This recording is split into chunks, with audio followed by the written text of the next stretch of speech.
Hi, my name is Mark. This is a Ford F-350 1992 diesel. It has the 7.3 International motor in it. I'm going to cover the rhino coating, the ignition switch, the glow plug relay, the starter on replacing it, the fuel injection pump, your firing order for your motor, and the injector fuel rings, why they leak, and what you can do to fix that. Okay. This is the passenger side door.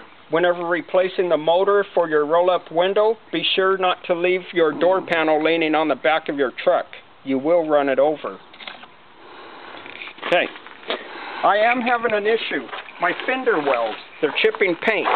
I've had the other side painted and it only lasted a year and it started peeling off. So I'm thinking about putting rhino coating on it. This truck is about it's coming up towards 25 years old. So the rhino coating probably needs to be redone. We did run over a barrel a while back ago, so I'm saving the claws. But this is the side I had redone, and the painter told me that he'd guarantee it wouldn't chip, and it does. Okay.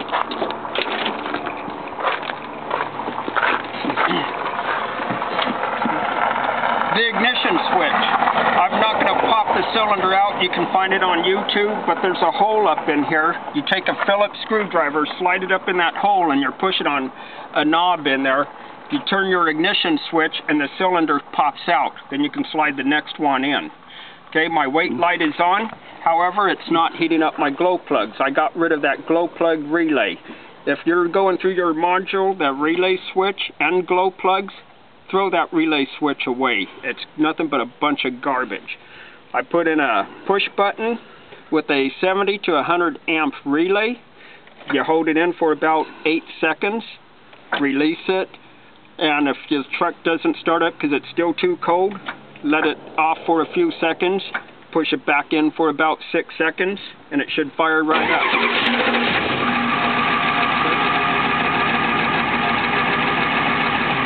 The truck has not been started until then, and we are in Idaho, and it's a cool day. It almost froze last night. I didn't have it plugged in either. Okay.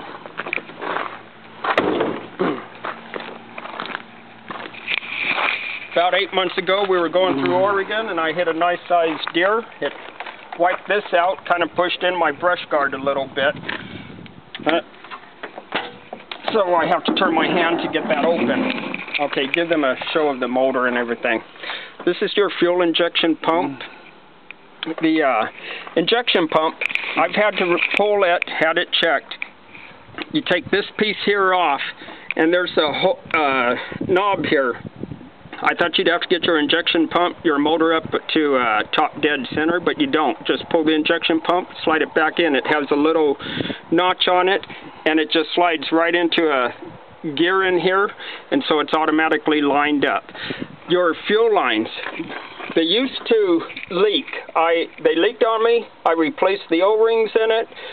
Lasted for about a year or two. They leaked on me. I replaced the O-rings in it. Lasted another year or so. They leaked on me, so when I replaced the O-rings, I put a lot of goop on this. That was about 8 years ago. I've never had a leak since. These fuel injectors that's in this truck, I'm sure they're original because I bought this truck in 1997, and I've never replaced the injectors at all. The bearing on my AC pump, I think, is going out. It started squealing, so I pulled the belt. I don't like serpentine belts, and that's one of the things I like about this truck. It doesn't take a serpentine belt. Okay, for the glow plugs, this is the relay switch. These 2 wires goes to the push button. I hooked up 2 number 8 wires, ran it to the relay switch, took 2 number 8 wires from the other side of the relay switch, and ran it over, and I tied in to my wires for my glow plugs. The glow plugs I have not changed for several years. It's worked. Okay, so get rid of that module. It's just junk. Your transmission. This is for the RPM gauge, but it also, I believe, works the transmission. The RPM gauge on this quit working for me for about a year. Then my truck, I'd be driving down the road because I thought the RPM gauge was a luxury item. It lasted about a year. I'd start driving down the road, and then my truck would go in and out of gear. And finally, I had to replace the transmission. Well, this is an $85 wire, so if your RPM gauge is not working, get that wire replaced, and that should fix it. If your transmission's shifting in and out of gear, once you replace this wire, I don't know if that will fix it, because I did ruin my transmission, but you do need that. Okay, let me check on my board. I want to make sure I cover everything. Oh, your voltage regulator is here. I understand there might be one inside the alternator too. The starter is down here. It takes 3 bolts on the starter. Okay, we'll come over to the board.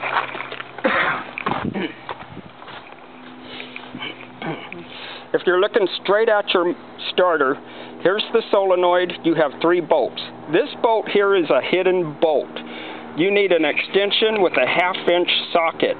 I had to take the bolt, tape it on here. That way I could stick it on in there, and that worked out great. Okay, here's your fuel injection pump. This is the firing order on the fuel injection pump where your hose lines would go. Okay, inside your injection pump, there's a bar that comes down with a hook. I thought this went back in between here. It doesn't. It just sits out here free. So when you turn on your motor and you hear the injection pump click, that's what this is doing, clicking forward. Okay, so if you ever have to take this off, this bar does not go back here. There's no reason for the hook. I don't know why it's there. This is the firing order on your motor. Here's the fan, the front of the motor, working back. 1, 3, 5, and 7, 2, 4, 6, and 8. I hope this is helpful with you for whatever issues you've had with your truck or car or van. Like I say, this is a 7.3. Oh, my latest issue. Okay. I came out here to turn the motor, and for 5 weeks my truck was down. The starter was not engaging on the teeth for the flywheel. I'd turn the motor, I'd click the key, you could hear the solenoid kick in down there at the starter, but no crank. Like, well, what the heck? So I pulled the starter, had the shop look at it. They said the starter was good. I put the starter back in, made sure the batteries were charged. Still, no crank, but the solenoid worked.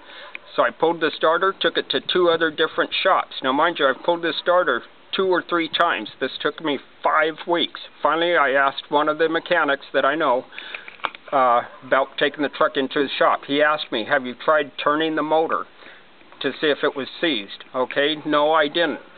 So I got under the truck, turned the motor, got back up, tried the key, and it fired right up. This was several days ago. I've started the truck off and on. So I don't know if it could be the Bendix in the starter, but I haven't had a problem since. Maybe it was just a fluke. So if you're having a problem with your starter, try turning the motor by hand. I hope I've covered everything. If you have an issue that I didn't cover, I'd like to know what it was and what you did about it to fix it. Remember, these trucks are ours. You have your vehicle, set it up how you want. Ford, Chevy, Dodge, they're all going to break down.